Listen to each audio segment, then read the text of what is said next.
Nicole, are you talking? I did it again. Didn't hear you. Wow, I got to cut out like the last or the first 5 minutes of that. Anyway, I had to do the whole intro speech again. No, the intro, we got it until you share your link, and after that, you went silent. That's weird. Okay. So I announced I was recording and everything. Yes. And then everything went dead. I don't know what I did. One of these days, you would think after a few months of doing this, you would think I'd have the hang of it. One of these days. All right. So today is going to be all about editing. And what I've done is copy the chapter 1s and 11s that we filled out with the prose. And I'm going to show y'all how I edit. Again, this is just how I do it. People do it different ways. I edit inside Scrivener. Some people stay right here inside Pseudo-Write Proper and do all their edits this way. Some people do Microsoft Word, Google Docs, or whatever they please. Let me open my Scrivener. All right, so I have our stuff copied over already. And this is just a template I had put together so I could bring in my pseudo-write file. So every time I copy prose, whatever chapter it says it is inside Story Bible, I just plop it into that chapter, and then I change things up as needed when I'm doing my edits. I don't know how you edit in Vellum. I was editing to revise that first AI for Authors book, and it was getting my nerves so bad I wanted to throw my computer against the wall.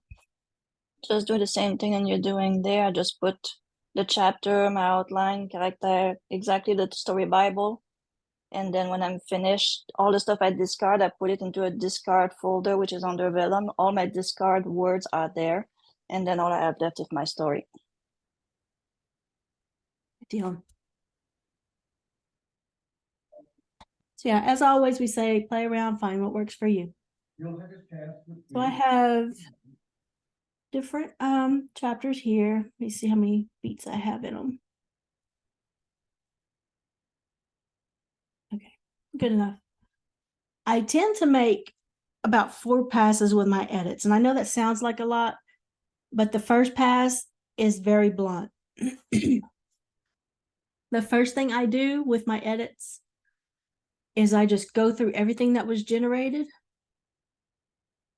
and I take out whatever does not work, like whatever I don't like the wording at all. It's not even close to what I'm wanting. It doesn't fit my story. Whatever reason, there is no chance at all of it going into my final version. I know this. So I just start taking it out. And I have this little deleted scenes folder right here. So I'm never actually throwing my words away. You know, I always save them.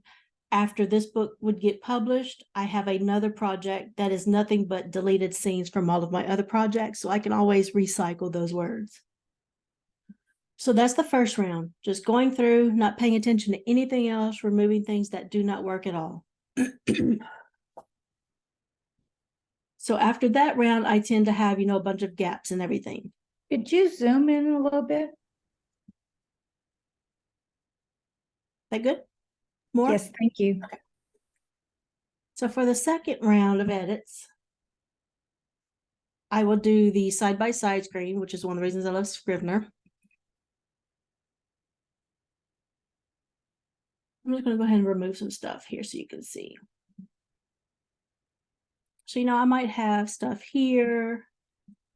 I might have taken this out.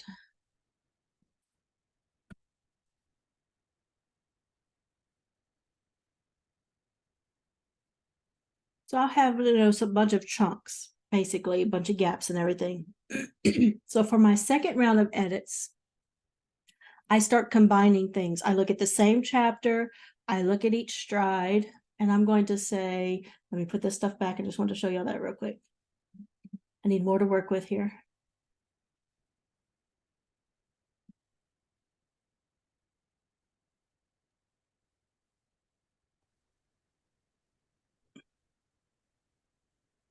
Okay, so my second Yes. round is just combining the different portions that I like.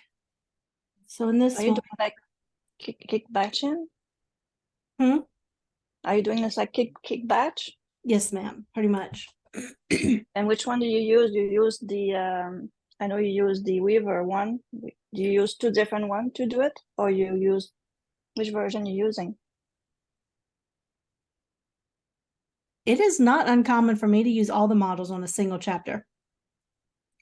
It's Okay. actually what I've done plenty of times. I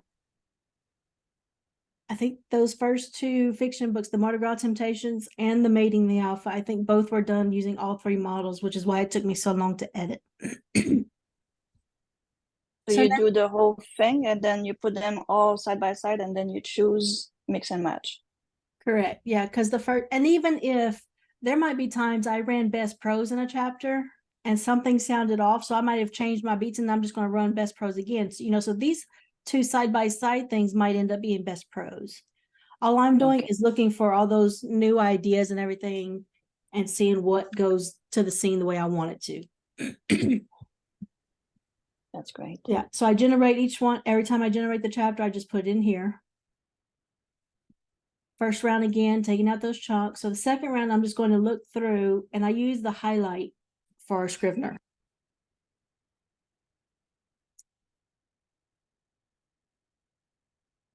I'll go through and say that I like this.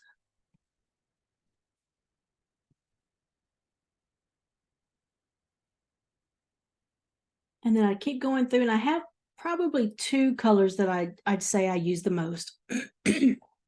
But so yellow usually means I really like it. It might need some minor changes, but that's it. I know I want this section in my story somewhere. And then I might look and I don't really like the line of dialogue. So I'm going to go in here and say, the pink or blue, it really doesn't matter. I switch up my colors just on the spur of the moment. But I might put in another color. So I'll put that because that tells me pay attention to this. There's something in there I don't like. Because again, remember, if I didn't like it at all, it's gone already. And then I might say, let's see.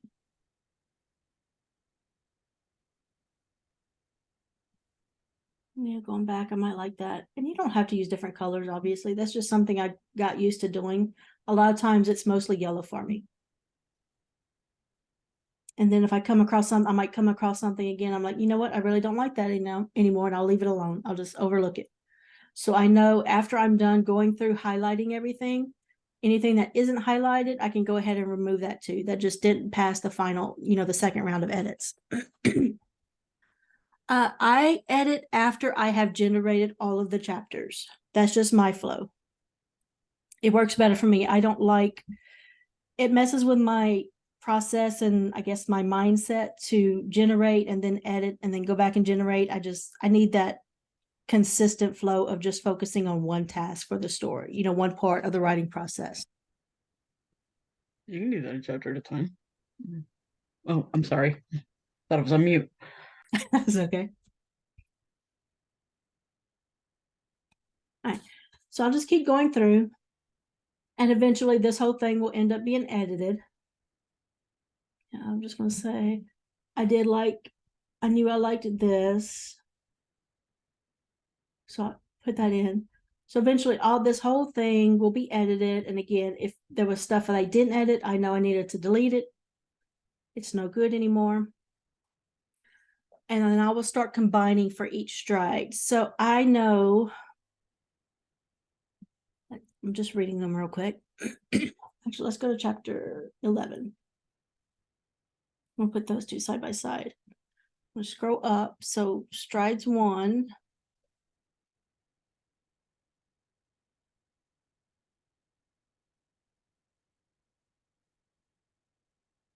All right, so we're going to pretend I've done the first 2 rounds of edits, okay? We're going to pretend I've gone through, I've removed stuff I didn't like, I've gone through, I've highlighted stuff. Now comes the part of me mixing and matching each one. And these are very similar. Ooh, let's see if we can get one a little bit different. Okay, there we go. That's better. I do not do that. No, they don't go into, now I might do a, see, like if I read through and I'm like, oh, this part just, none of these came out good for this part of the scene or this chapter, I'll redo them inside Pseudowrite. But I don't use chat or anything other than my brainstorming and refinements. I will show y'all the other programs that I use though after this. Right, so I'm going to go through and y'all can do this with me. Let's see. So which opening? Just this little descriptor thing. So if y'all were editing, which one would y'all go with?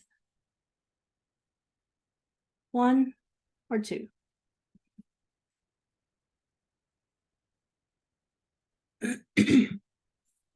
Two? I'm always curious. Y'all feel free to speak up. I'm always curious at what everybody would like. Okay, so y'all like this It's one. like number 2, yeah. Let me see what I would actually choose.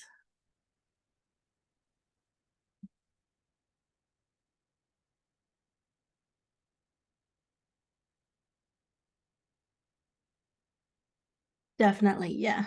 Don't like this sentence. That would be something I would remove. And of course, I get to that finer aspect, because again, we're pretending I went through the first rounds of edits, but now as I'm editing each individual paragraph and narrowing things down, I might see a sentence I need to reword or take out, something like that. So that's what I'll end up doing.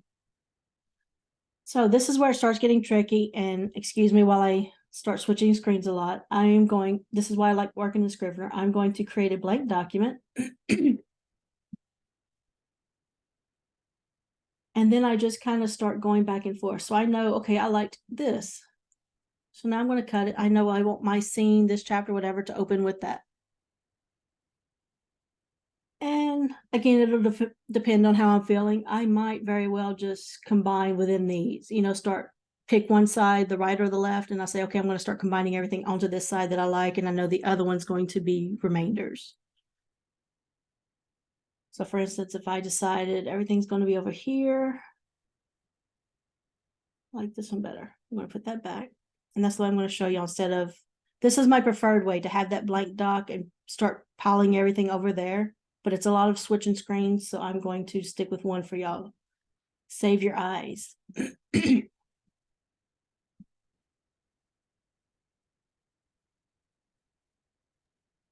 Nicole, is there a reason you don't do this in Pseudowrite? Do this combination work there? Because I don't have that side-by-side option.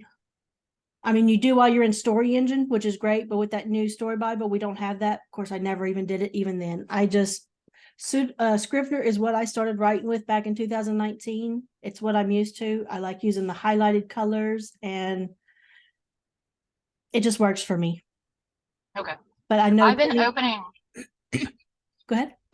I don't have the new version yet, but I've been opening like two windows of Pseudowrite, and then split screening, and then opening a third, and then doing this in just a third blank in Pseudowrite. Does that sound crazy? Nope. Or does that make sense what I'm doing? Yeah, I know people that actually do that. And that's why we always say play around with, listen to people's ideas, play around with it and see what works for you. So if that's working for you, I do not want to lead you into anything else at all. Okay. And is that going to go away, or am I still going to be able to have all those multiple windows open? You'll still be able to have the windows open. The only thing we don't have in the Story Bible, as you've seen, is like, how one chapter silo, if I have 2 chapter 1s, they're no longer horizontal by each other. Now they're in different docs that I have to navigate to. Understood. Thank you. So yeah, if it's working for you, I say stick with it. This is just my process.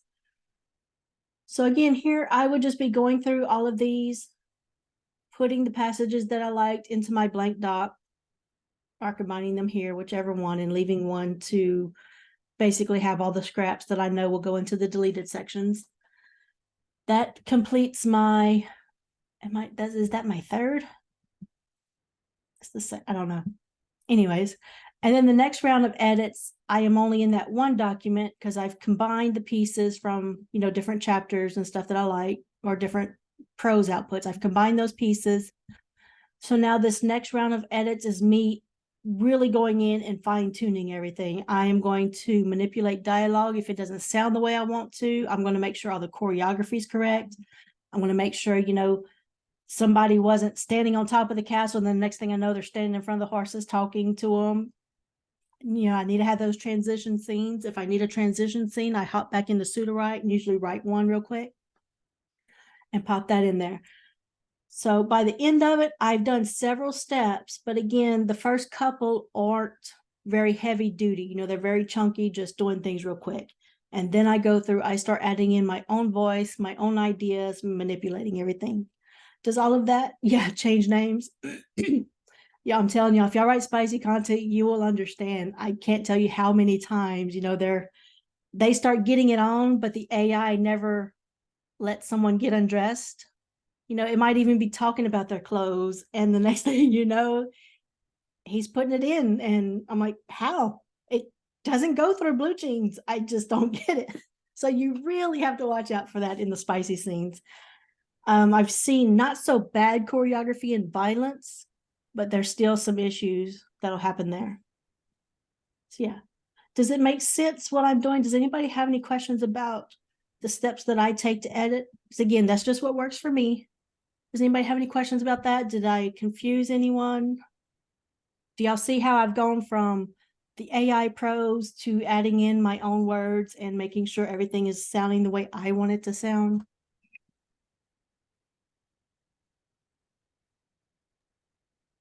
People seems to be happy. Thumbs up.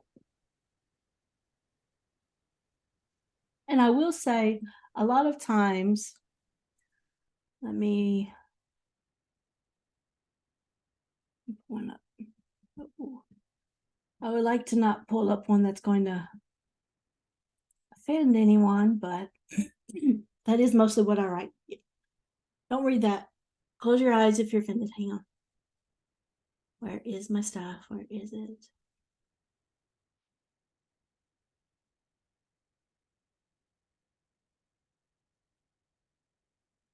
This isn't the one. Okay. In my normal template for Scrivener, I have, when I start my outline and everything, I will start planning everything here. I'm not a big plotter, as y'all have seen, and excuse me. So I'm not a big plotter. I know who my characters are. I know how my story begins. I know the climax. I know how it ends. And then I do what Randy Ingerson, the creator of Snowflake Method, which is what I actually use.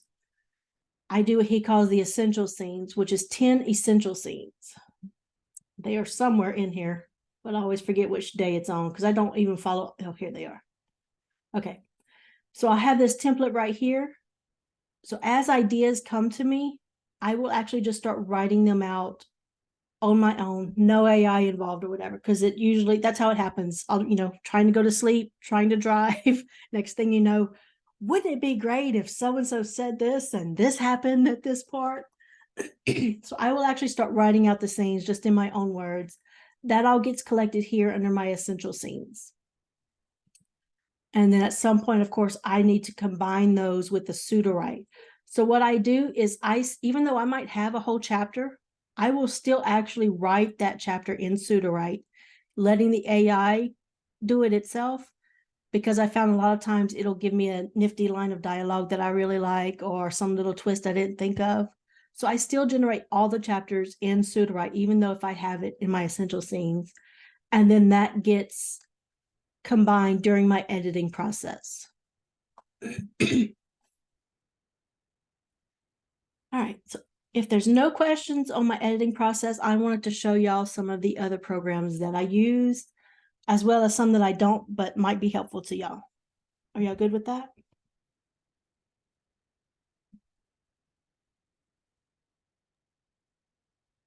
Yes. Yes. Oh, yes. All right.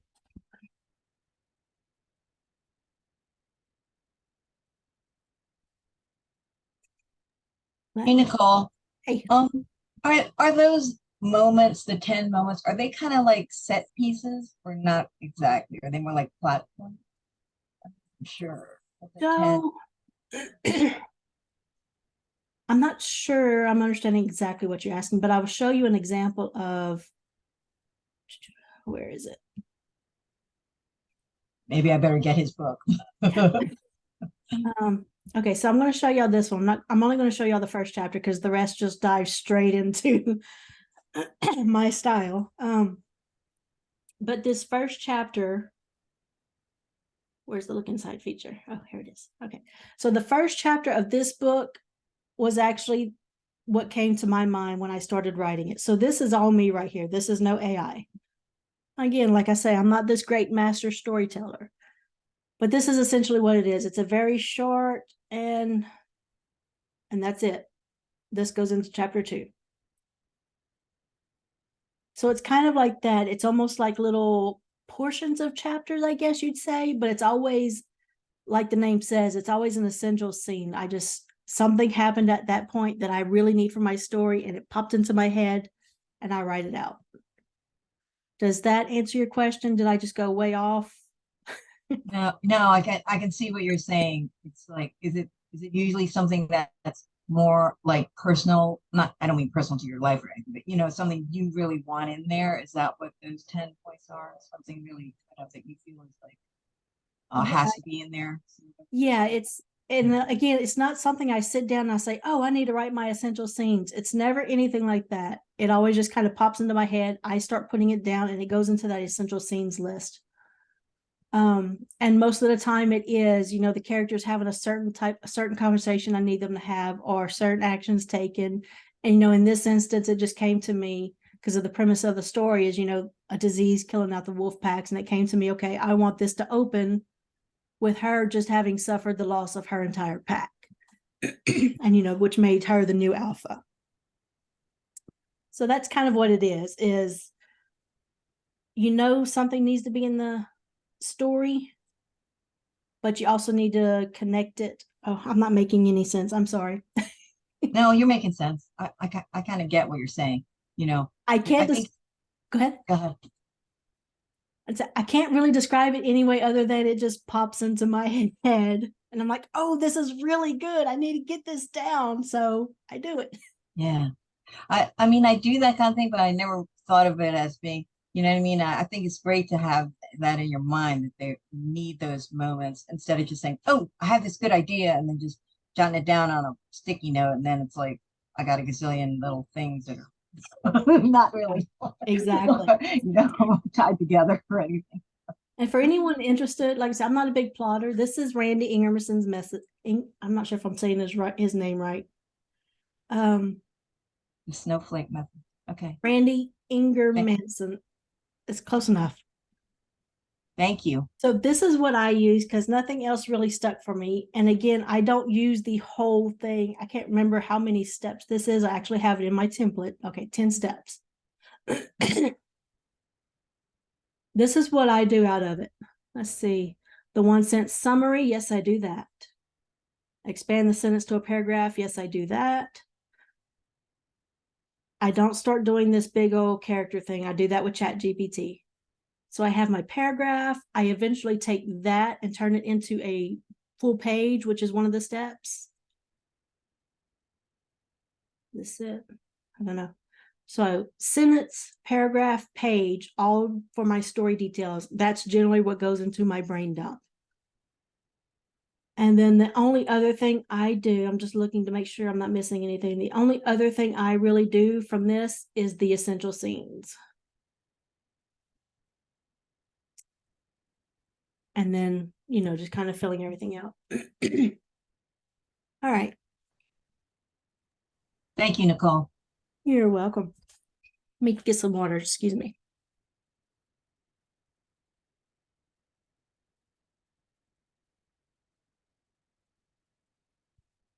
All right.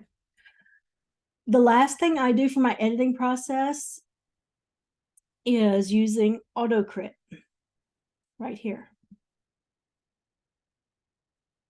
This is a paid for thing. I had paid for the lifetime way back when.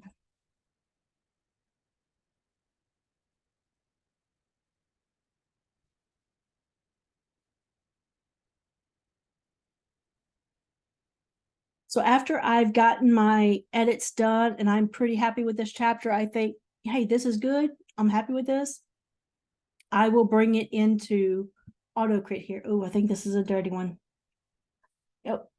let's not look at that one. Oh, I deleted it.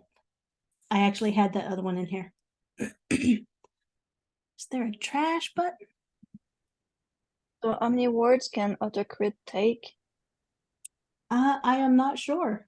To tell you the truth. And I just do when a you bring chapter it at a in- time. Okay, that was my question. A It's chapter at a time. it's easiest for me. Okay. Forgive me, y'all. I deleted the other one. I gotta do my dirty stuff to show y'all. I can't find the trash button. What's that? You could give us just a general idea of what it does. Well, yeah, but that's what oh, you know what I can do? I can take this. Duh, Nicole. Let's just do this. We're Did gonna open it up someone and we're just just cut going our fun here? Y'all got hot and spicy coming up on Sunday. All right, so I'm just going to take a chapter from this.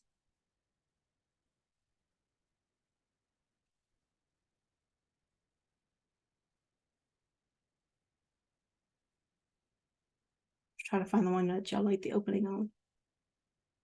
Okay, I'll just do this one.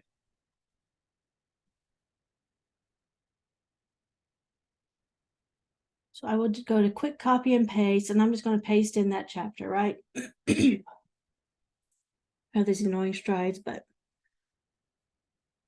so we're going to pretend this is my final version, and then I'm just going to ask AutoCrit to do the report for me. And then this is really what I use right here. So you can compare it. It doesn't need to be compared to romance.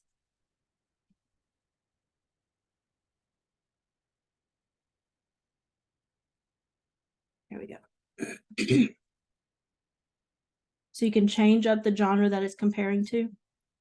And then it'll go on to analyze everything. And let's see, if we use AutoCrit score versus fantasy, you see how everything is here. And then it'll kind of adjust. So I always use the combination. So this tells me everything I need to look at. Like the dialogue is very low right here. I always aim for at least 90% of everything. So this would be the first thing I would check.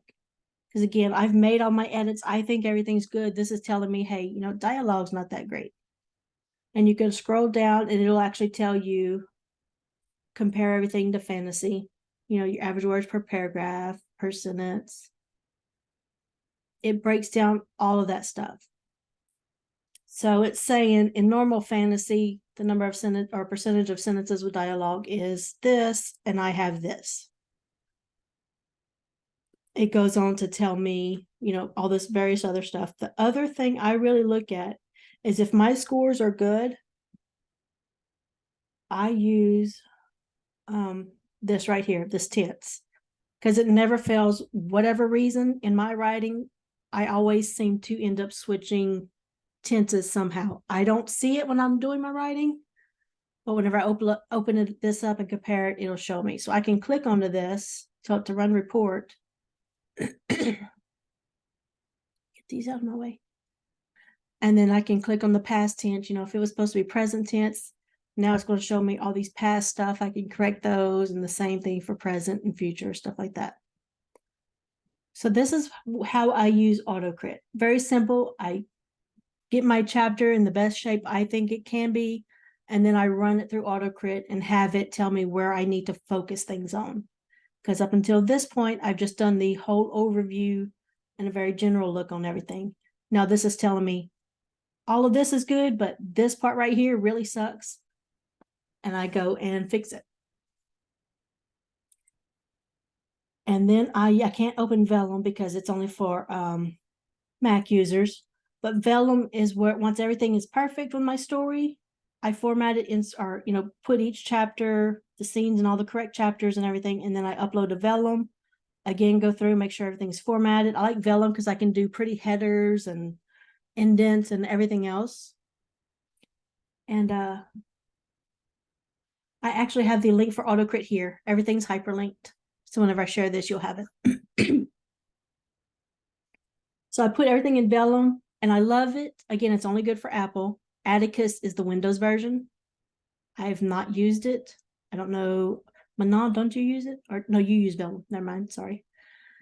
But Atticus is very similar to Vellum. It's just Dave Chesson's version, and it's cheaper. I think it's like $100 cheaper because Vellum is $300, or at least it was whenever I paid for it.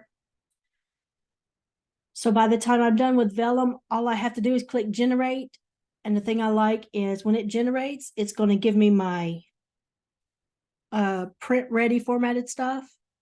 It's going to give me my Kindle ready uploads. It's going to give me uploads for Apple Book. It gives me all of the uploads I need for every platform that I can upload to. Just in one click, it does all of that, which is great. So when I go into Amazon and I go here to create a book and all of that, well, if I'm on the ebook, I know to upload it's not on the screen, but I'll know to upload the Kindle version of it. Versus if I'm creating the paperback, Vellum gave me that print option, so I know to just upload that PDF. Everything's really easy. So those are the two programs, Vellum and Atticus, that make it really easy for formatting. Plotter is another good one. I think I showed y'all Plotter the other day.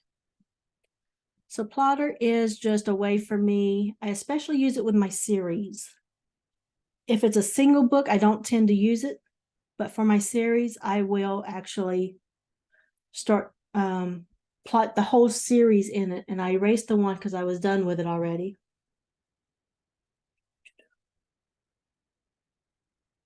But essentially, let me just do this one. That's fine. So we got the 24 chapter outline, which is pretty good, popular with everybody. That's Derek Murphy's. So I can create a new project.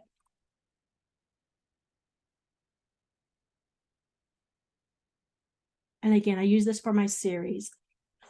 And what I would do if this was my series I was planning, I'd have book 1, book 2, 3, 4, and so on. And then I would put all those plot points that happen in the series, and the same for book 2. And I do this because what I found is it really helps me see the series in a bird's eye view. And I could say, oh, this doesn't coincide over here. Book 1 and 3, this doesn't make sense for the series. So it helps me spot some plot holes. It helps me spot any duplicates, anything that doesn't line up.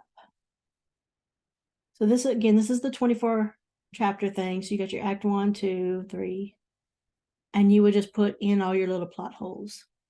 And I believe I said this yesterday, they are going to start incorporating AI into their outline. That's really all Plotter does, is outlining, and you can create characters. So I can have my character here. I can have the descriptions. This is great for a story Bible, especially if you have an extended series. So you can go into this project, have all of your character descriptions and everything here, and you can actually create some tags for it. Have it as your villain, or hey, they only show up in Act 3 at a certain battle, or anything like that. All kinds of little tags. It's stuff you could create to your heart's content.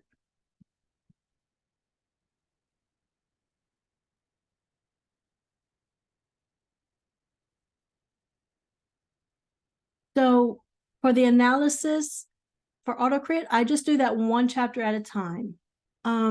I don't know what the word limit is. You could always try to do more than one. You could try uploading your whole thing, but I prefer to just have that one chapter at a time. But yeah, you're correct for the overall thing. Yeah, but it still helps. And my main things, again, because I'm looking for that tense, which I know I struggle with, and then strong dialogue or strong writing is the AutoCrit's phrasing. Those are the two main ones I know are my weak points. I tend to use a lot of adverbs, so I look for those in each chapter and fix it. I might actually try uploading the whole next book, and I'll let y'all know how it goes. Okay, Ulysses is only for Apple. Again, it's a writing program. So if you don't like Scrivener, it's just a very basic writing one. We have Scrivener. For those who did not hear the announcement yesterday and you're a Scrivener fan, Scrivener is looking for beta testers for their new app right here.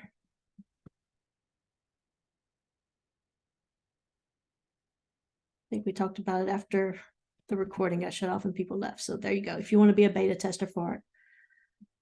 So if you like Scrivener, you might want to try that. If you looked at Scrivener and you liked it, but it was just too much for you, because let's face it, Scrivener has a heavy learning curve. I don't even know how to use it. And I've been using it since 2019, and I just stick with a basic template. I cannot grasp all the little features. This version that they're wanting beta testers for, you can do it on iOS, on Mac, or Windows. It doesn't matter. And it's a very light version. So you can see here, you'll have your chapters and things on the left, and then you'll be writing here. So it's no longer going to be that very cluttered, hefty interface that Scrivener is known for. Dabble. I tried playing with this, and I actually didn't like it because it didn't have all of Scrivener's features. Let me see if it'll let me actually sign in. I just did the free trial, so I don't know if it's actually gonna let me do anything. Okay, it does. So I can go to the wolves here. So this is Dabble with your stuff. Over in this part, you can add in some things right here, which you can see I didn't mess with. So another simple one, and then you would just write in the middle screen right here. And the good thing about Dabble and others like it, Ulysses, for example, is they're internet based, so they sync up. Versus Scrivener, you need to use Dropbox or iCloud or something like that. That's the good thing. So it sucks for me when I'm wanting to go from one computer to the other. I can't really do that unless I'm just working in Sudowrite. So those are writing, formatting, grammar checkers. I'm sure everybody's familiar with Grammarly and Pro Writing Aid. I'll pop those up real quick. Pro Writing Aid and Grammarly do the same things.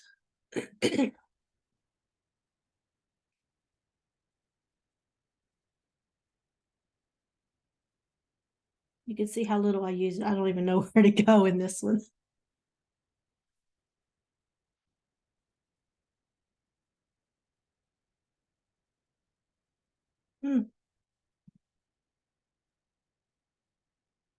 Okay. So Pro Writing Aid and Grammarly. Oh, another dirty one. Sorry. I can't help. That's what I write, y'all.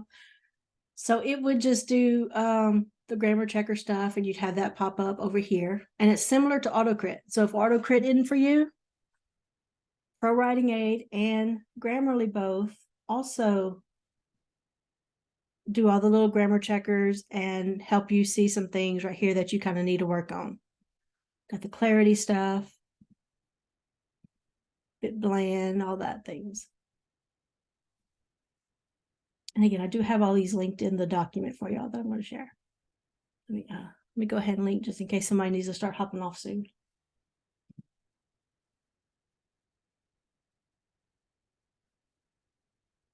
There you go.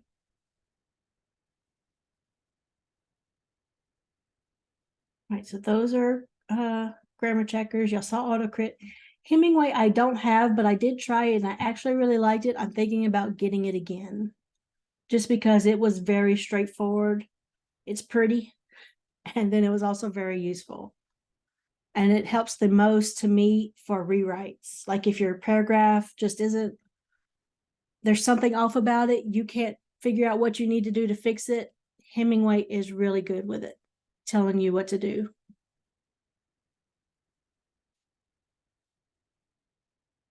Scapple, I don't know if it's going to bring up on this computer because I don't think I have my documents.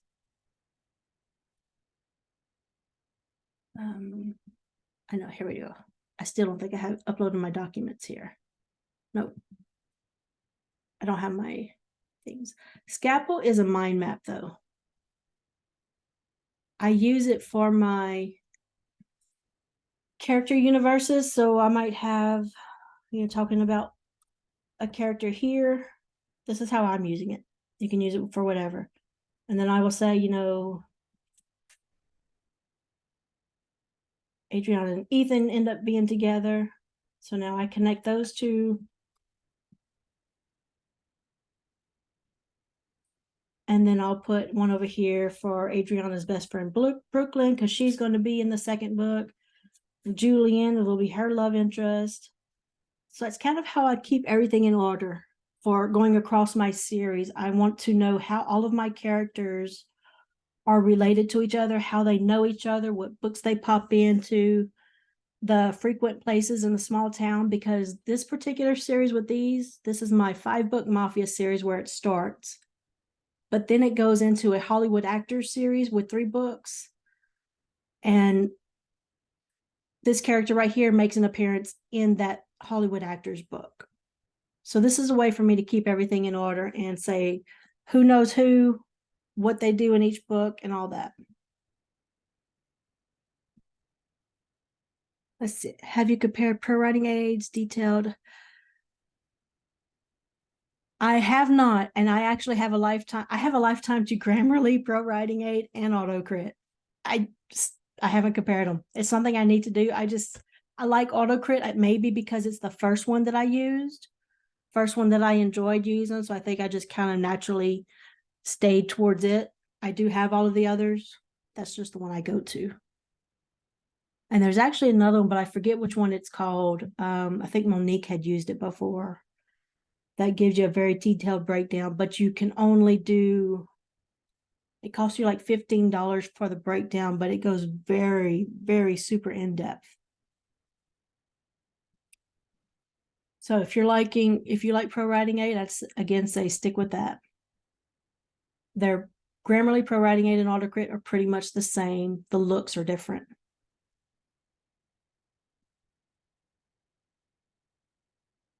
And I will say too, if you are, apparently I got got the caps lock on.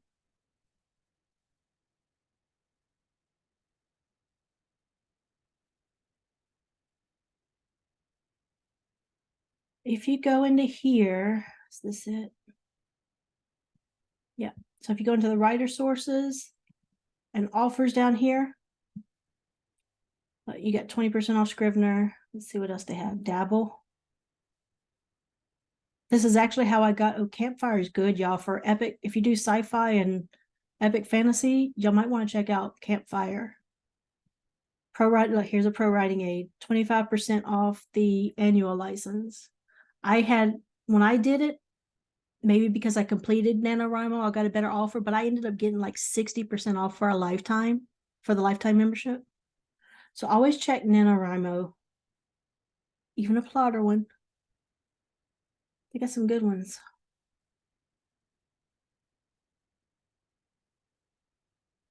Yeah. Check that out.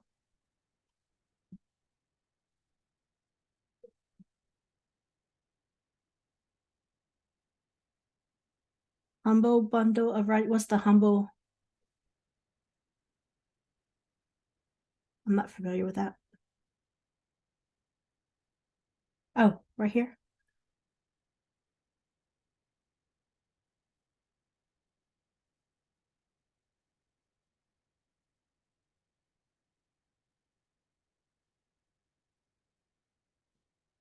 I'm not sure what it is. Let's see. Okay, so you got 13, a 16, a 32, a 16, and a 7 bundle. So okay. So you get some subscriptions in this, and you also get some course books. Okay, this is good. I like this. I actually have this one. I have this one. I love this book, This Everything Guide to Writing Your First Novel. I love that one. That one and Stephen King's On Writing is probably 2 of my favorites. Oh, and Jamie Scott Bell's Right from the Middle. Okay, so this is really good. Now I want this. Thank you very much. Oh, and it's a pay what you want. Are you serious? Well, that's awesome. Here, y'all want this one? I'm sure y'all do.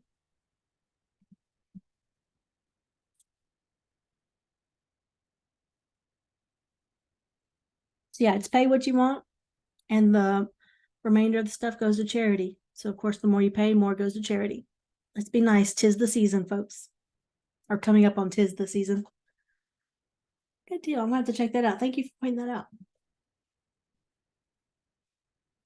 Readsy's awesome. Readsy has a lot of free stuff. I highly recommend signing up for their newsletter and visiting them. And I believe they have a podcast. Yeah, I've signed up for or subscribed to so many podcasts, but I don't actually listen to them. That's the bad thing. All right, let's keep moving on because we're coming close on time. And I want to show you all the good stuff. All right, so these I don't use, but y'all might like them. Plot Factory, just some stuff for you to do. And from my brief exploration of it, it was essentially just a way to organize your story. Not actually writing in here. Go to the features, let's see. Yeah, so it's a hefty way to keep track of things. It says autosave, name generators, outlines, all that.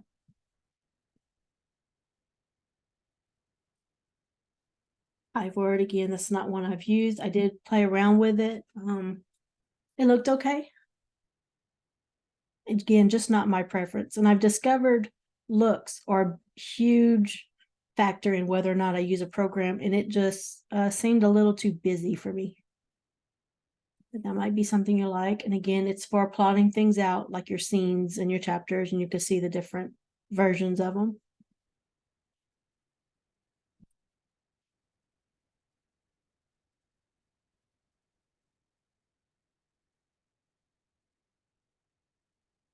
Writing it. Okay, so let's see. These two are awesome. Everything with the asterisk, y'all, is what I actually use. I came across this one today, and it's got some stuff. Plot generator. Let's see. How do I use it? Characters old, impatient, and oh, so it's just a combination thing. Okay. Old, impatient, and impulsive.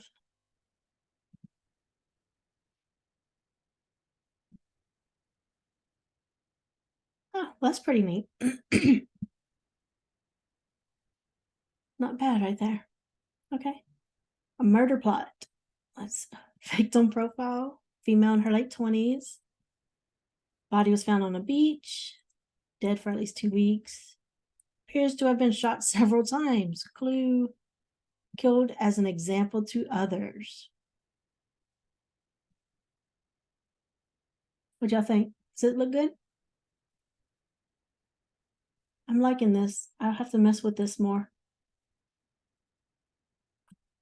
Do you actually use it, Writing Magic, or are you saying it just looks fun? No, I haven't used it. It just looked really fun to just like go, I need someone dead. Give me a story. I need my detective to start somewhere.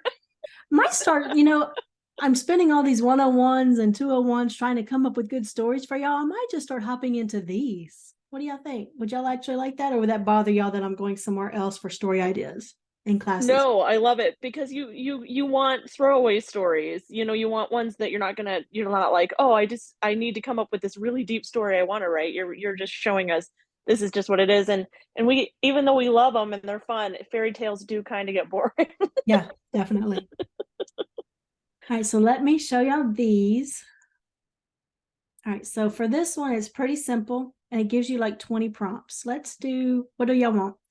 Do y'all want comedy fantasy, contemporary fantasy, dark fantasy, fairy tale? Wait, this is all fantasy. Why am I in? That one would be good to make us laugh because it's very hard with pseudo write. Wow. Let's go. Oh my gosh, there's a lot here.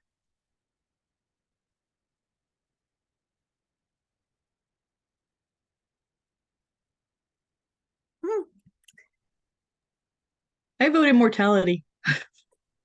What's that? I vote immortality. You passed it a while ago. Mortality. I saw it. Okay.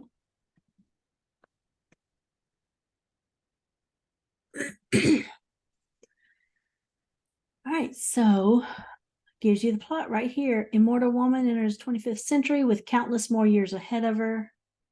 Spent 1,000 years watching the rise and fall of humanity, losing her emotions along the way.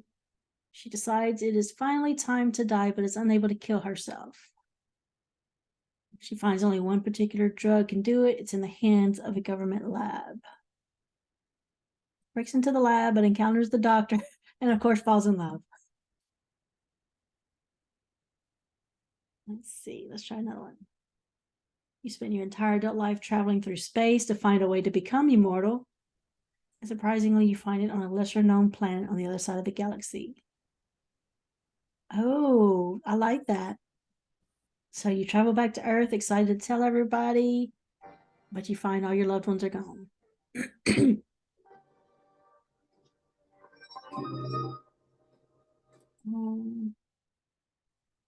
Sorry, I couldn't get that. Let's try another one real quick and then we'll move on. That was sci-fi. Somebody said dark fantasy.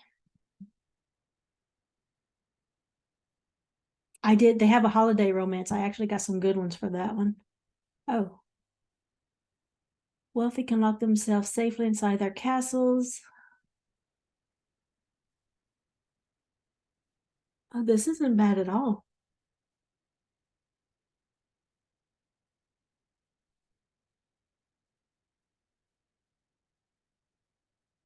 Oh, I really like this. No, excuse me while I steal this real quick. Does anybody else want it? Where is mine? It's not stealing when they're putting it out on the internet for you. Yeah, I was just gonna say that, Nicole. Nicole, it's your prompt. You asked for. Yeah, but I mean, I'm in a class with y'all. It makes me, anyways. No, and they gave it to you for free. I mean, come on. Great. We might all steal it anyway. None of us are gonna write this story the same. Does it matter? Exactly. That's in the next. This is in the next program I'm going to show you. So yeah, I got some good holiday ideas from it. She's choosing her own Christmas tree, but then a guy ends up taking it before she can, and then he shows up at her house giving her the tree. I liked it. Thought it was sweet. Oh, are you going to write Lifetime books?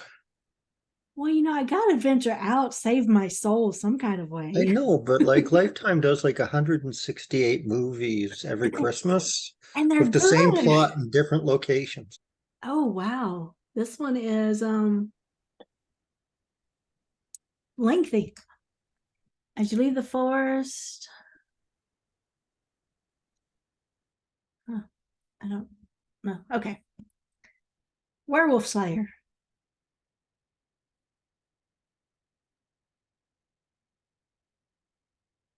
You know what? I can make this one dark though. I can make that one dark. All right, let me stop because I have enough story ideas here. You wonder why you get so backed up on this stuff? Oh, the things I do for y'all. I find stuff for y'all and then I end up playing with it. All right. Okay, this one is awesome and it's free. I can't remember the service scape. I think it was free, but there is a plan, so I don't know. It might randomly tell me, hey, you've used up so many. And I'll say, hey, but I was showing people. I was playing with this today to figure out what it was. So you start writing, and then if you stop writing, your progress is lost. And you can generate the prompt. And like I said, this is really good for one-liners. Did I go like that? Okay. So, I mean, that's a really good opening line for a book. Yeah, I like it. There we go.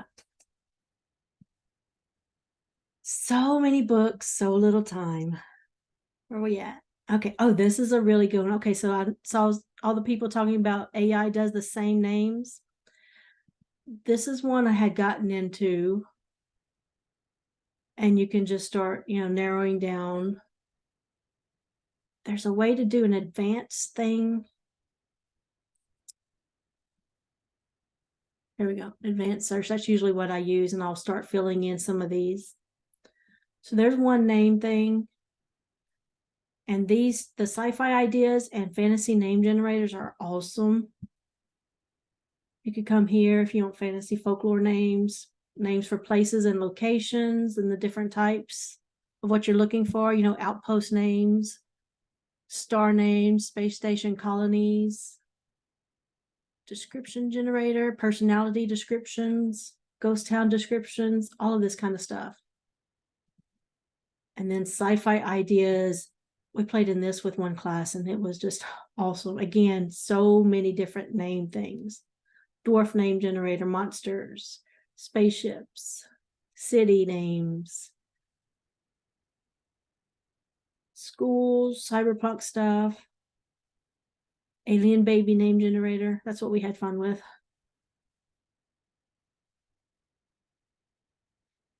Ten ideas for a time travel story.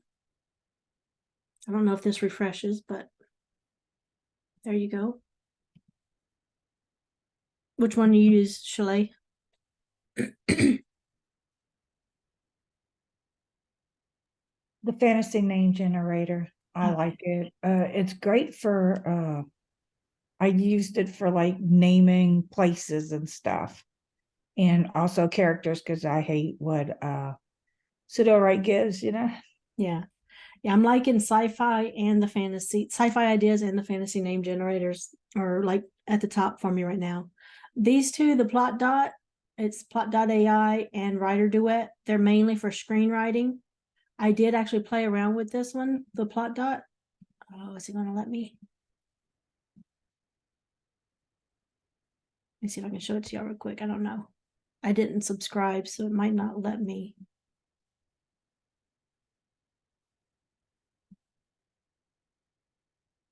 Okay, so this is the one I started. So it generated, I don't remember how I did it. I was just playing around. And it generated this for me. Let's see, is there a way to restart? I don't know if there's a way to restart it or not. Oh, I didn't even realize I could do that. And then it'll do the AI. Like I said, I clicked a button over here. It gave me, can't remember if it just gave me one or gave me a few, and I chose that one.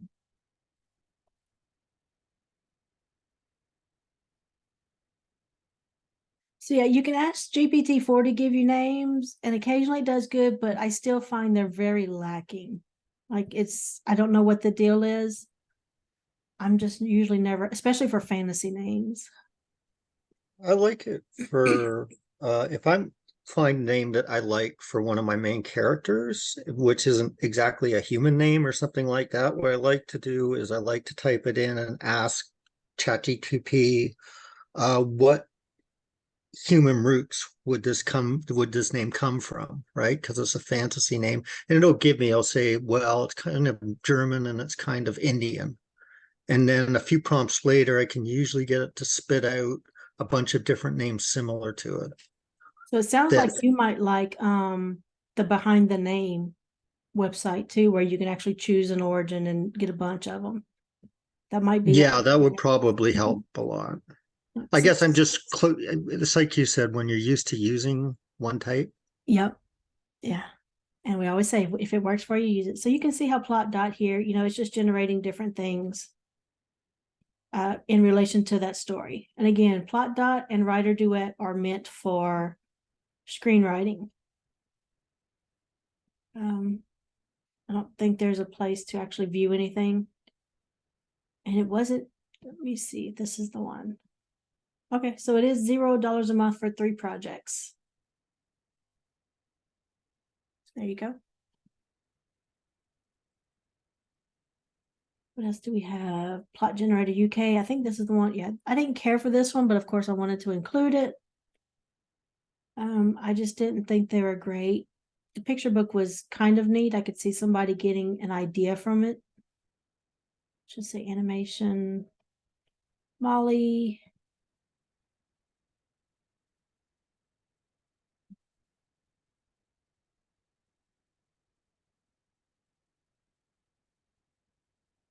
And it's not very, for the picture book, it doesn't refresh because those are the same things that I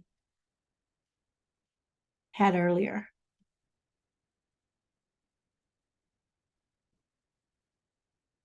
Oh, that was I clicked the wrong button. And then it'll give you a little picture book here. If this is something that you're into. I tried several things of this. I wasn't impressed with it. I just wanted to include it for everyone. Is there a software that's good for covers that you find? I use Midjourney or an artist.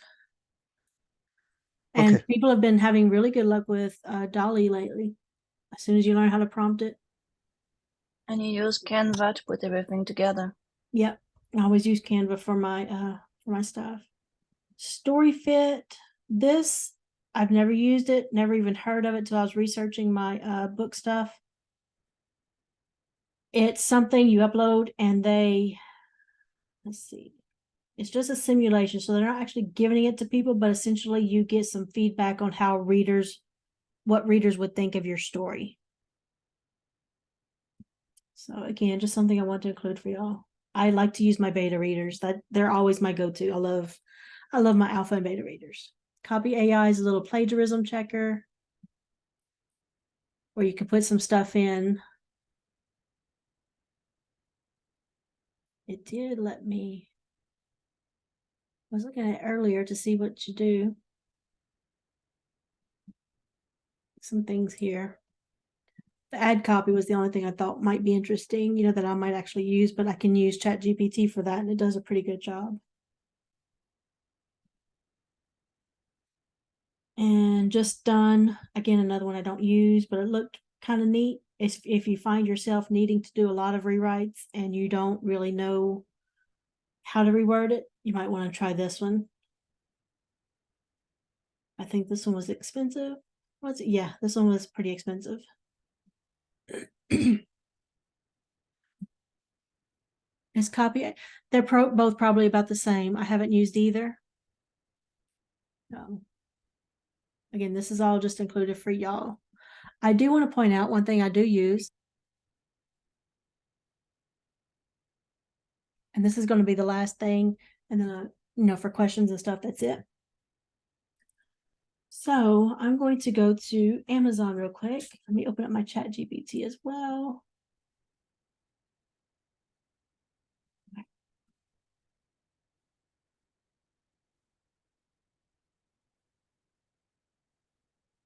Katie Spy. I highly recommend Katie Spy. It's a good research tool. Publisher Rocket. Oh, I didn't show y'all Publisher Rocket. Let me show y'all that one first, because that one's straightforward. Publisher Rocket is what I use when I'm doing my keywords on Amazon, when I'm publishing my book, and also whenever I go to do my ads. So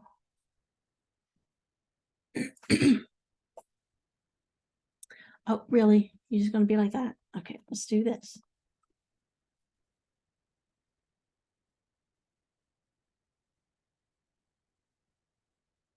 So this is good for me to kind of get some ideas for different keywords for my ads and everything. And it's also a good way to check out the categories and get some insights. So if I'm looking at mafia and dark romance, and I maybe want to check out for women too, because I want to appeal to those.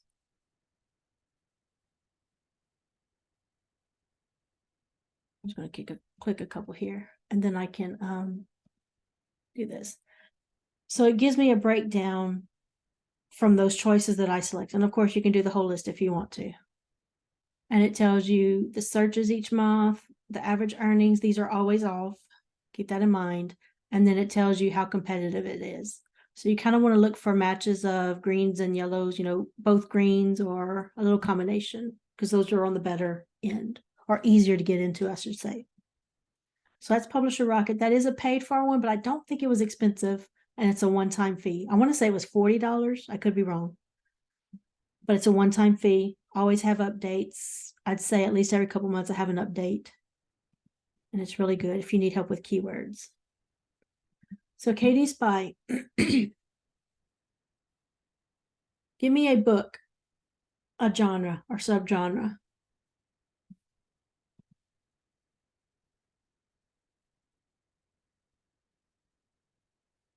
Somebody, anybody. Otherwise, I'm just going to go with Dark Mafia. Omegaverse. Okay. Industrial barbershop. Let's see. So if we go to Omegaverse, do you read a lot of Omegaverse, Jeanette? If you can, give me like what's a really good one? All I know is about, I think, Kane Addison. I think that's the only one I ever read.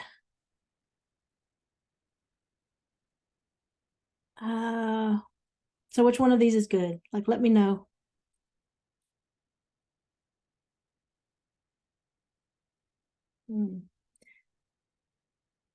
There are so many. Yeah, there are.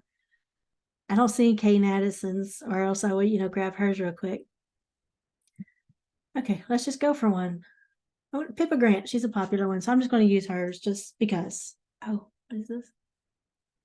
Alpha Awaken 2. Okay, so this one's doing good. I'm going to click onto it, and then I'm going to click into Katie Spy.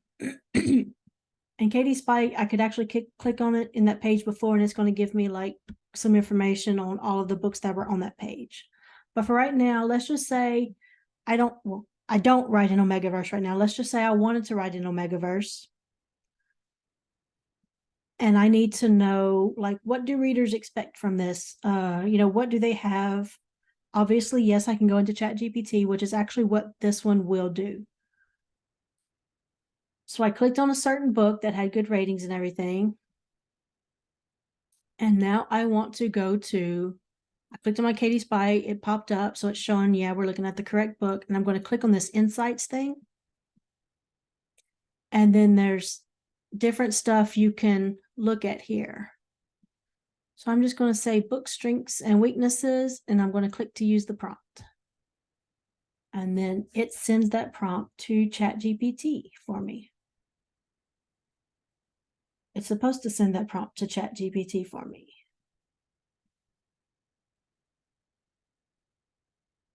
I didn't do it.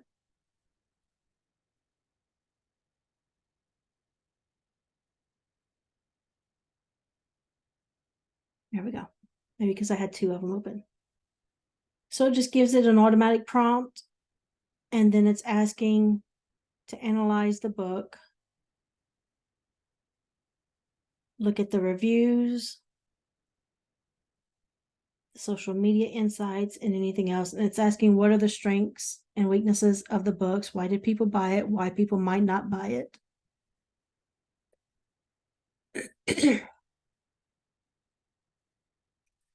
And it gives you some things. So the strengths about the book, you need to match those if you're going into this genre. The weaknesses, you need to do better. Let's see what the other one was.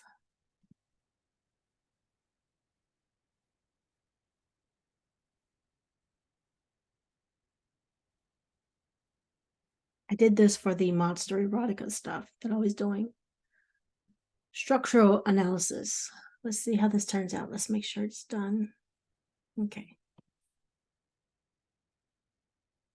Sorry, y'all. That's the annoying thing. Every time you just click away from it, even if you haven't closed out the page, it goes away.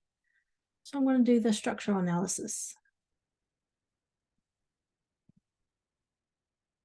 So again, the easy thing about that is it already has all these prompts and information that it's pulling all at once. Just with a click of a button, you can have some information that you need to try to break out into another genre.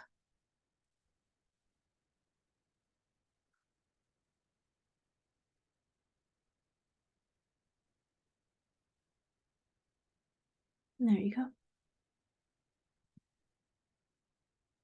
All righty. Do y'all have any questions on everything from today?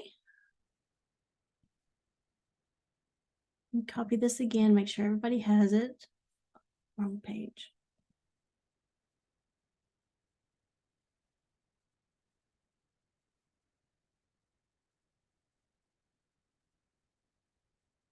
Nicole, this is kind of a dumb question because I just newly got on Notion. Will everything update automatically if I have duplicated page to my Notion page, or do I have to keep like refreshing it or whatever? Now, if you've duplicated it, you will no longer get any updates from the original creator. Oh, okay. That's why it's good, like to maybe, if you're, like I said, for at the start of the classes, when I was sharing a link, if you just hang on to that link and don't duplicate it yet, and then refresh towards the end, Gotcha. then Okay. it'll be updated. Thank you. Yes, ma'am. All right, no questions. I am going to stop the recording. I'm going to remember to say goodbye before I stop the recording. Oh, I have a question. I'm so sorry. Go ahead. I actually have two, and I apologize. Can I have two? Go. Yes, you can. Okay, so you mentioned earlier in the editing process that you didn't put your chapters back into like a Chat GP or a Claude. Mm-hmm. So I figured out how to do that in Claude, and I've been really, really happy with like what it's given back. Is there a reason that I shouldn't do that? Oh no, a lot of people love Claude. And the good thing about Claude is you can actually upload with the context window, you can actually upload your whole book. If it's like 50K or less, and it'll do pretty well with it. However, people do find, doing a chapter at a time with the link, putting a chapter at a time in there helps it focus more and gives you some more detailed feedback. So yeah, if you like Claude, I know a ton of people that like using Claude. And for Chat GPT stuff, if anybody wants to use that, again, you can just copy, paste in your chapter summary here, ask for some feedback, or you can go into advanced data analysis and upload a file too. But of course, Chat GPT's context window is much smaller than Claude's. Claude's is 100K. Chat GPT's, I'm not sure if they've updated this for to 32K or if it's still at 16K. Okay. I don't know yet. So yeah, Thank that's you. something you can do All in right. either one. And the reason I Second don't, question. oh, Sorry. yeah, the reason I don't really use Claude and GPT for my books is again because I tend to write either violent or erotic content, and they don't like that. It upsets it. Okay. Second question, completely different topic, completely different subject, and you could even tell me it's outside the bounds of the class. But I need to write like you do under a pen name. Mhm. How do I set that up? Is there a go-to or a guide or a resource on that? How Okay. to set up that? Are you going to do Amazon only, or are you going to go wide? I love that question. I wish I knew the answer to that question. Oh, I signed out. It signed me out. Okay, so if you're going to, and well, it doesn't matter if you're going wide or not for this part, but for your Amazon account, you will only have one KDP account. Keep that in mind. One KDP account, doesn't matter how many pen names. And your KDP account is essentially this, where you're going to do your advertising, get your reports, and upload your books and everything. So one KDP account. But if you have pen names, you first create your Author Central account with Amazon.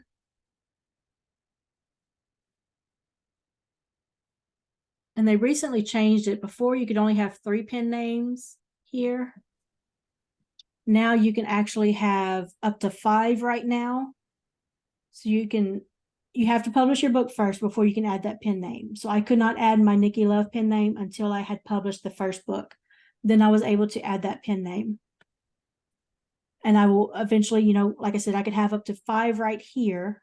And then if you need more, let's say you have 7 pen names total, you can email them and have them add those other 2. So you can now have up to 10 pen names here. So one KDP account to upload all your books and to manage your advertising and everything. But your Author Central account is something else you will create, and you can have up to five pen names right off the bat, and then you can email them for more for up to 10. Now the Author Central account, let's just say you, for whatever reason, have 15 pen names. It's my understanding you would have one Author Central account with 10 pen names, and you would have a second Author Central account with the other 5. I could be wrong, but that's from what I'm understanding, talking to a few other people about it. I have nowhere near that many. I don't want that many, so I will never find that out, I'm sure. Hey, Nicole, this is kind of a random question too, but I know when I first started, you could only do Amazon's KDP if you were not a part of like Barnes and Noble and, all the other ones. Is that still true, or can you still publish through KDP if you have your books on other platforms? So you can publish through KDP, however, you cannot do KDP Select. So if I go into my KDP, my books are on KDP Select right now. So I'm enrolled. So any book that's enrolled in KDP Select, that means it's in Kindle Unlimited. And you cannot have another digital form of that book anywhere. So you can't have it up on iBooks or Apple, whatever it's called now. Yeah, Apple or any Books or books. yeah. Yeah. Yep. Now you can Okay. have your print book somewhere. You can have your print book in Barnes and Nobles. That's no issue. You just cannot have So a if you digital version. so if you go through Smashwords, you won't be able to be on the Select, is what you're saying.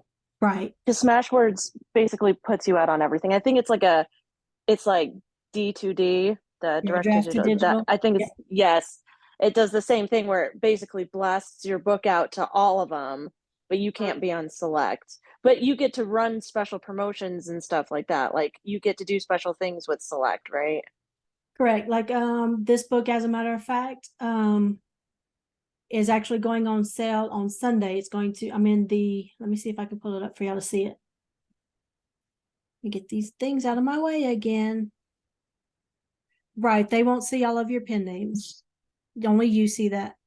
Nobody sees any connection whatsoever between your pen names. So like you'll see here on Sunday, October 29th, I have a Kindle countdown deal.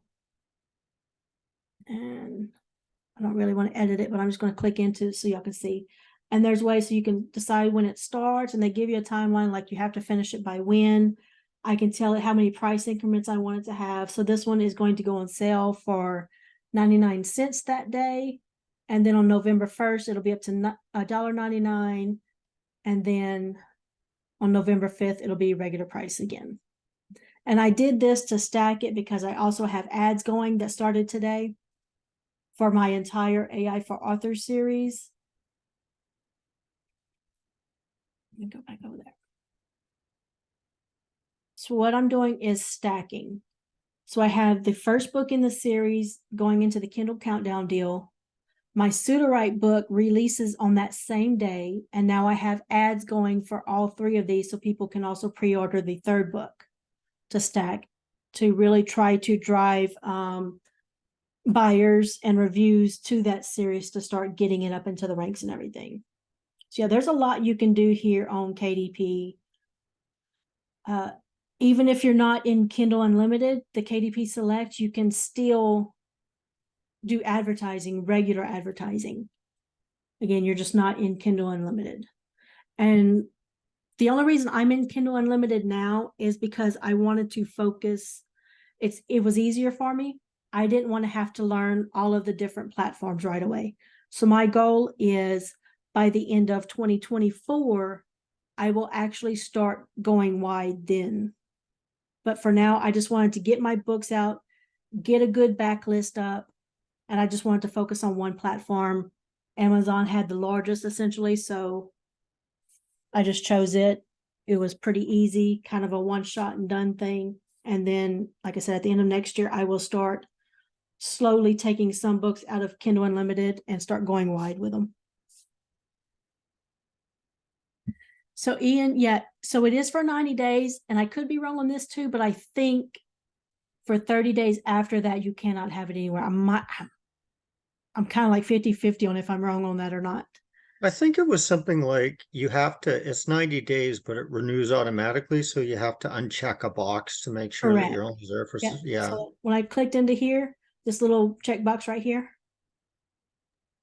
I mean, what I like about it, or theoretically, because I'm not in it, but what I like about it is you can get all that information on your book, the sales information and things like that, the appeals, reviews, before you go wide on it with other formats. Yeah.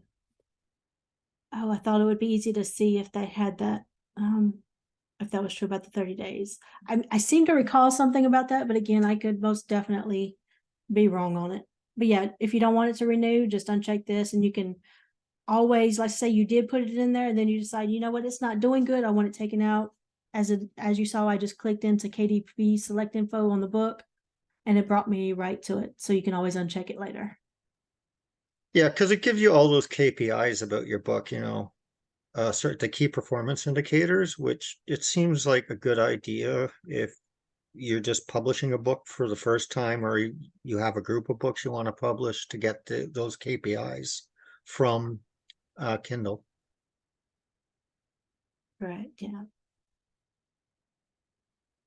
And I know y'all are tired of looking at my screen, y'all. I just want to keep it on as long as I'm doing the recording. I know some people don't like to have their faces or names showing, so I just keep my screen on. I'm not trying to be rude. I hope it doesn't come off that way. So yeah, that's it. It was easiest for me, so I'm doing that, and I will plan on going wide next year. Now again, because I write in romance and especially dark romance, that's really big on Amazon, especially with KU. So those probably actually won't ever leave KU. I don't know. I'll probably mess with one series and see, but my romance books will probably always stay on KU.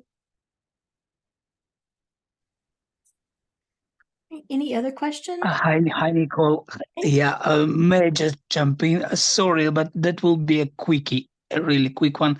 Since you've mentioned Claude, I just wonder, like, what are your impressions on Claude Basic versus like Claude Pro, the paid subscription? Like, is it much better than the free one? And generally, like, what are the impressions of the people who use it often? I do not use Pro. I don't use Claude at all, to tell you the truth. I've tried. Hi, Ian. Have a good one.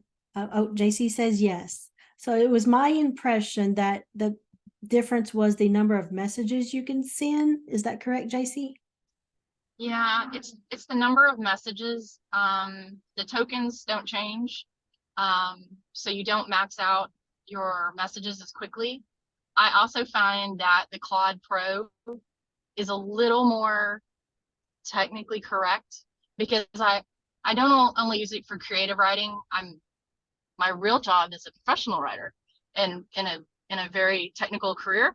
And so I can give it that writing that's very technical, and it does amazing with it too. I've been actually more impressed with it in my tech writing world than I have in the creative writing world.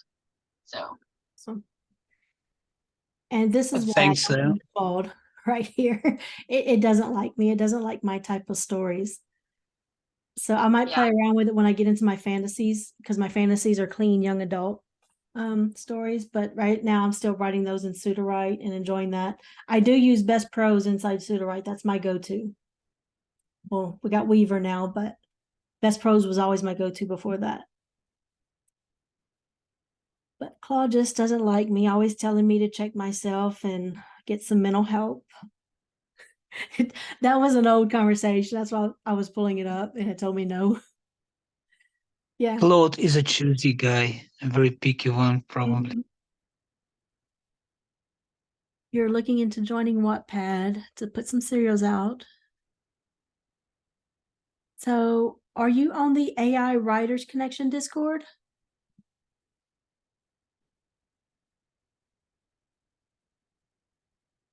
Let me grab that link for you real quick.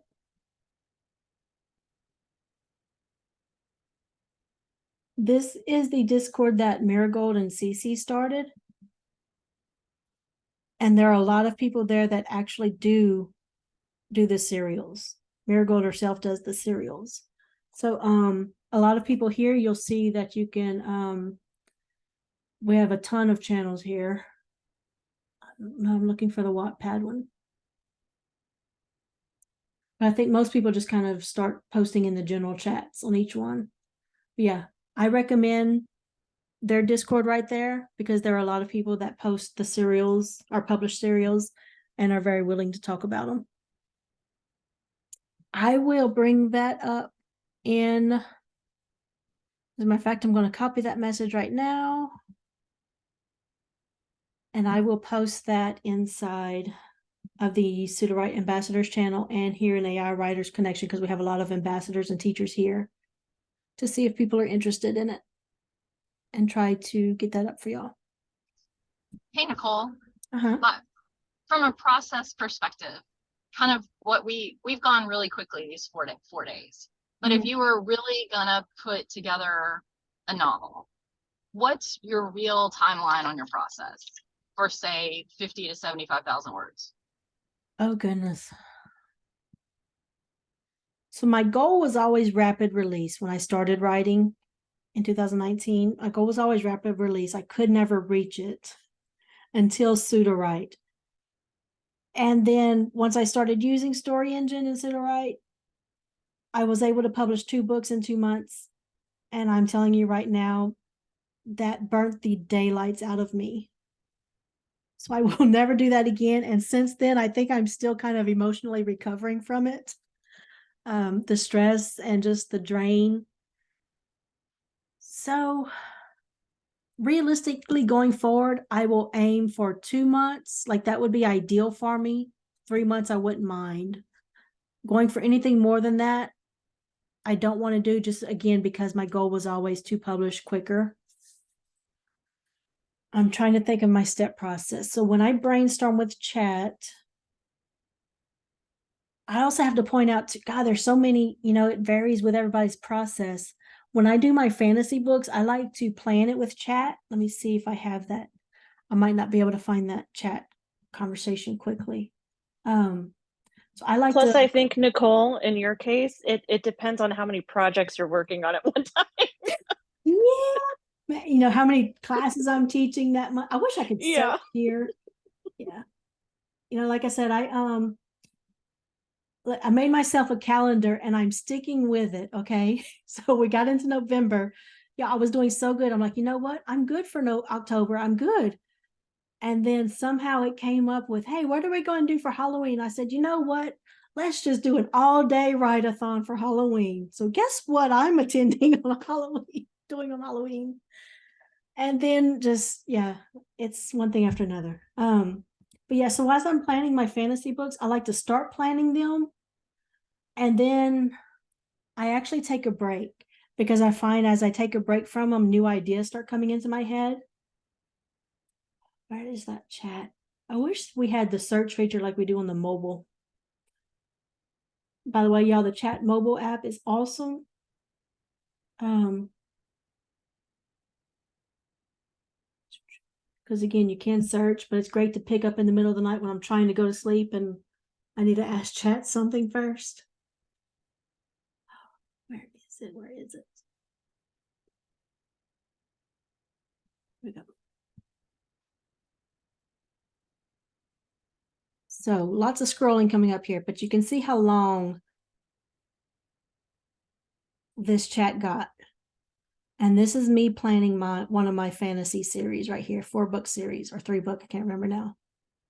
And there's like, that's only not even halfway yet up. So ideally, I think going forward, I'm trying to give you as much of an accurate timeline as I can. I'm trying to plan this out in my head right now. Ideally, I would spend my first few days, doing all the ideas that I have, going back and forth with chat, avoiding the story for a few days, letting some new ideas come.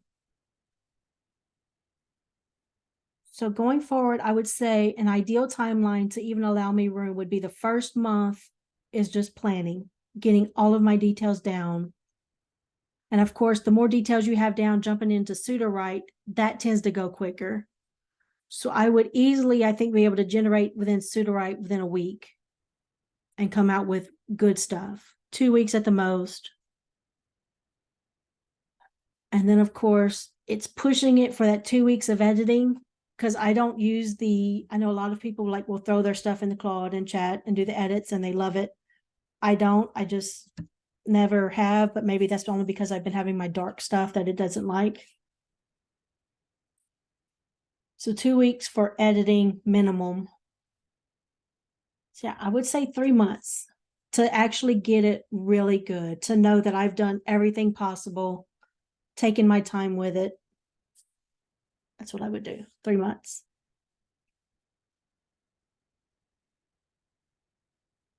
Was that helpful? Was that discouraging? No, and some of this is just crazy check, right? Because I've been playing with it since August, and I'm just trying to figure out whether or not I'm really doing things in a way that makes sense. And so your benchmarks give me at least an idea of whether or not I'm on the right pace or page. Does that make sense? Oh yeah, definitely. Now my romance books, like I said, I can do those pretty easily within a month, and then maybe including some edits. I don't know, depending on the story itself. Like my Dark Mafia romance is 5 books, but I'm actually not putting those out until all 5 are done because I want to release all at once. So it all depends on the book and the story, how invested I am in the story. If it's something that kind of needs to sit and let me get some more ideas. Yeah, for my romance, I've been on track pretty much for getting them done in a month, counting the edits. It was just rough, and I don't want to push myself like that again. Yeah, I always forget And about Command F. the thing that I found was really helpful, like when I first got pseudo right, is that all the ideas that have been like bouncing around in my brain, like I just dumped in to the brain dumps, and it was just so nice. And now I don't feel my brain has so much more extra space getting all that stuff out of my head. So Definitely. so I've liked it so far, but I'm on the backside of all my chapters are generated because I took your lessons from this week, and I'm just really pushing through trying to edit them all. And I'm just like, oh my goodness, like now I can feel the grind of it. Does that make sense? Yeah, and Like, sometimes it's good, I think, especially after I had that little burnout, and that was only 2 books, y'all. There's no reason I should have been burnt out after just 2 books. But I think now going forward, I will take a week off after I'm done writing, get all my stuff put into Scrivener, and then just kind of either start on another story or read a book, something, just to get at least a few days break. Because I find my brain just gets tired. So I won't jump straight into editing again. I don't think so. Have I written an AI nonfiction book on how to use AI for writing a series? So not series specific, but my 3 books for the AI for Author series are all, ways to use the AI. Well, the first one's AI in general, second one's pseudo-write focused, and then the third one's going to be specific Chat GPT and playground stuff. Miragold did, let me find her.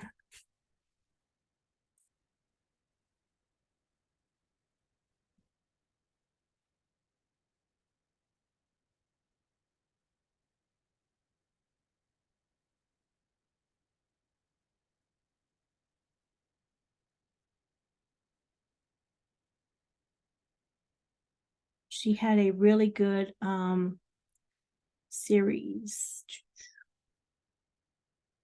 And if y'all ever need script writing stuff, she's your go-to girl. Here we go. So Marigold had this one.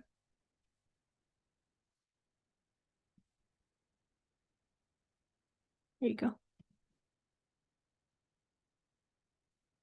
You want to watch that for your series stuff. And it says 8-book series, but you can adjust it for whatever number that you have. And Marigold is a pseudo-write user, y'all. She's an ambassador. She's not an actual teacher, she's got a lot going on in her own stuff. So I always recommend checking out her YouTube channel, which let me link the actual channel to y'all. Maybe, yeah, here we go. Do home. Why am I missing the share button? Am I just not seeing it?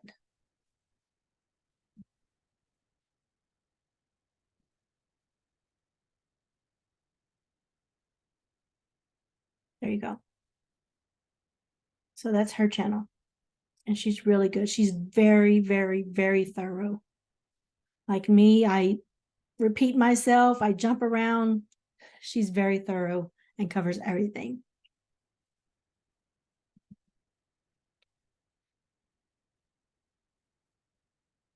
All right, yeah, we are coming up on the 2-hour mark, so I am going to shut off the recording now, and I will talk with y'all outside of the recording. Just let me end this properly. So thank y'all for attending this 4-day session.